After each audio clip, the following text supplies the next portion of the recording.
5000 പേർ തൊപ്പിയും ചുവടുവയ്പും ബലൂണുകളുമായി സായാഹ്നപ്രഭയിൽ അണിചേർന്നത് കാഴ്ചകളുടെ വശ്യവിരുന്നായി. ക്രിസ്തുമസ് ചൈതന്യം വിതറുന്ന ദൃശ്യാവതരണങ്ങളും കരോൾപ്പാട്ടുകളും വാദ്യഘോഷങ്ങളുമായി വിവിധ സ്ഥാപനങ്ങളിൽ നിന്നുള്ളവർ പിറവി തിരുനാളിന്റെ ചൈതന്യത്തിൽ ഒരുമയുടെ സന്ദേശം പങ്കുവച്ചു. ജില്ലാ പോലീസ് ചീഫ് ഷാഗുൽ ഹമീദ് സന്ദേശ റാലി ഫ്ളാഗ് ഓഫ് ചെയ്തു. വാദ്യമേളങ്ങളുടെയും കരോൾ ഗാനങ്ങളുടെയും നിശ്ചല ദൃശ്യങ്ങളുടെയും അക്കമ്പടിയോടെ Shastri road, central junction, KK road വഴി റാലി മാമൻ മാപ്പിള ഹാളിൽ സമാപിച്ചു. തുടർന്ന് ചേർന്ന സമ്മേളനം മന്ത്രി VN വാസവൻ കേക്ക് മുറിച്ച് ഉദ്ഘാടനം ചെയ്തു.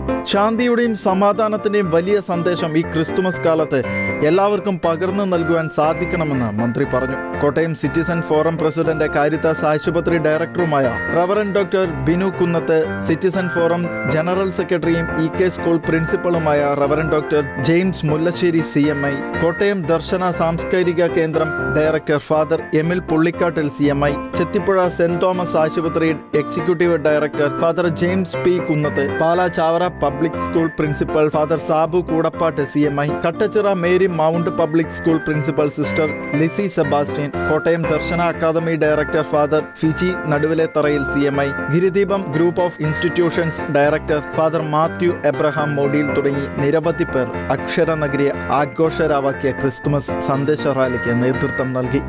Shekinah news, Kottayam.